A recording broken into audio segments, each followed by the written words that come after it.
बेमत, Leviathan या लिवियाथन और जीज। लिवाइथन या बेमत, लेवाइथन, जीज, ये 3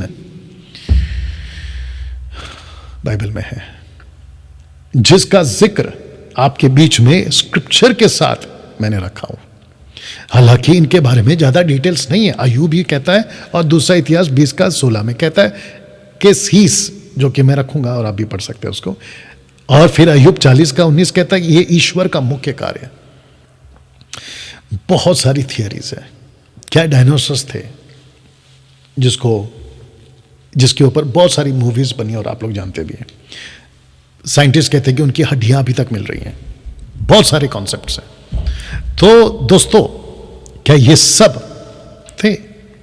बट इंटरेस्टिंग पार्ट क्या है मालूम है? इन तीनों का 3 इलाका है।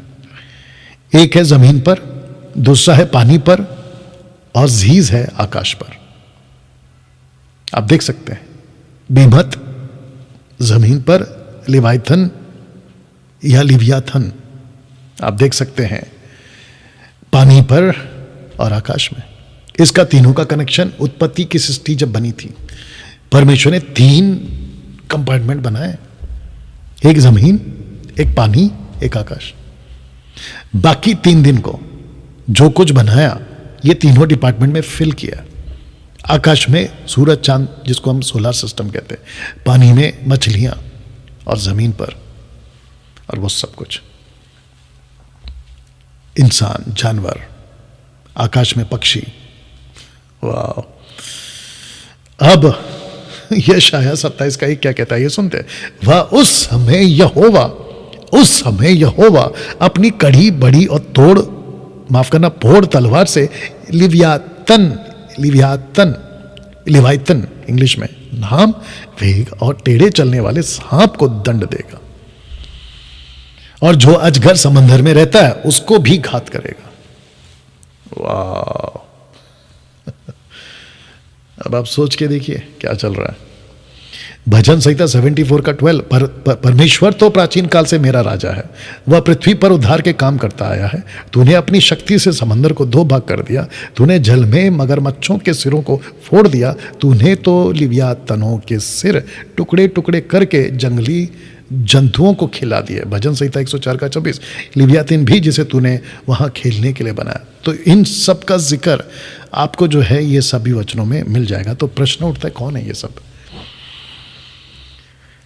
बेमत, लिवाइथन, जीज, ये लोग कौन है? मैं समझता हूं मसीह के दय में 90% लोगों ने इन सब का नाम शायद ही कभी सुना होगा, शायद ही कभी सुना होगा। मैं अभी जो वीडियो देख रहे हैं, आप लोगों से पूछ रहा हूं, क्या आपने कभी सुना था? ये लोग कौन है? क्वेश्चन मार्क मैं रख रहा हूं।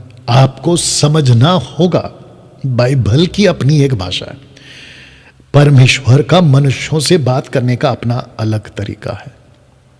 संख्याओं की भाषा, रंगों की भाषा, यीशु, मनुष्य, शैतान, शहर, इन सब की अपनी एक भाषा है परमेश्वर के पास में, बाइबल में।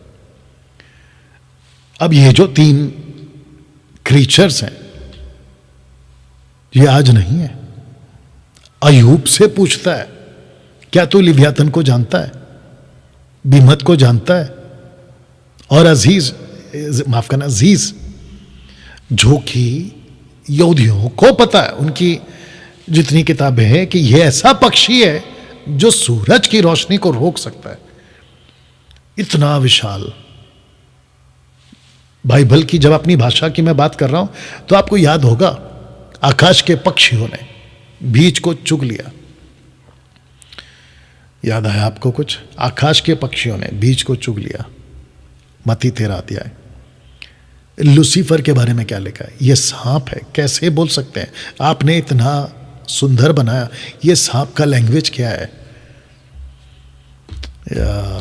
प्रकाशित वाक्य में इतनी साइन लैंग्वेजेस हैं, सिंबॉलिक लैंग्वेजेस हैं। शहर को अलग तरीके से, इज़राइल को औरत का नाम, यीशु के बारे में अगर बात करें, यीशु कहता है मैं जगत की ज्योति हूं, यीशु कहता है मैं जगत की रोटी हूं, यीशु कहता है कि मैं रास्ता हूं। आप सोच के देखिए, मैं दरवाजा हूं। दरवाजा अलग होता है, परमेश्वर अलग होता है, लेकिन ये लैंग्वेज है बाइबल की। बट इन सब का कनेक्शन आत्मिक अंधकार की ताकतों से, जिसको परमेश्वर अभी कह रहा था, जो कि मैंने ये वाला वचन लिखा है, मैं आकर घात करूंगा, इन तीनों को मैं आकर घात करूंगा। इन तीनों को मारने की ताकत परमेश्वर रखता है। जब अय्यूब से बात कर रहा है तो कॉन्टेक्स्ट में यह पता चलता है कि मैं सब कुछ कर सकता हूं। अय्यूब बता, मैंने सब कुछ को बनाया, मुझ जैसा शक्तिशाली कोई नहीं। वो कॉन्टेक्स्ट में आ रहा था वो, तब ये सब चीजों का जिक्र हुआ। अगर परमेश्वर ये बातों का जिक्र नहीं करता, हमको भी नहीं पता चलता कि ये क्या हो रहा है। और पौलुस कहता है कि हम शैतान की युक्तियों से अनजान नहीं है। पौलुस तो, माफ करना, पथरस तो शैतान को गरजने वाले सिंह का नाम देता है। ये कौन सी लैंग्वेज है? बाइबल की लैंग्वेज है।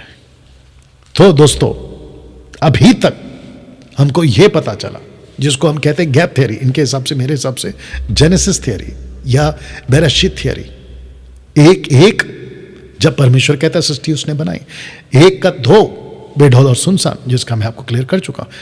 अब चैप्टर 3 में, माफ करना, एपिसोड नंबर 3 में और वचन 3 में, कोइंसिडेंस, एपिसोड 3 एंड वर्स 3। अगला एपिसोड जब आएगा तो वचन 3 पे मैं बात करूंगा। तो फर्स्ट एपिसोड पे बात किया था जेनेसिस 1:1, सेकेंड एपिसोड जो भी आप देख रहे हैं जेनेसिस 1:2।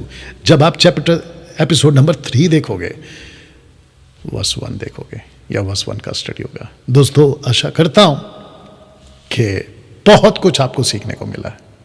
मजबूत करें खुद को, प्रभु के राज्य में आगे बढ़ें। मिलते हैं एपिसोड नंबर 3, लेकिन इसको खूब शेयर करना। और फिर से कहता हूं, अगर आपने अभी तक फेसबुक, यूट्यूब, इंस्टाग्राम को फॉलो नहीं किया, मैं चाहता हूं कि आप जरूर करें। याद रखिए, डैनियल राज सोशल प्लेटफॉर्म से पैसे नहीं कमाता, सब कुछ मुफ्त में। बस मेरी इच्छा है कि लोगों तक पहुंचे। और दोस्तों, जब एपिसोड नंबर 3 आएगा तो मैं ये आपको बताऊंगा, creation started from Genesis verse 3, इसके ऊपर हम बात करेंगे। ओके, तो मिलते हैं एपिसोड नंबर 3 में। अपना ख्याल रखें, प्रभु आपको आशीष दे। God bless.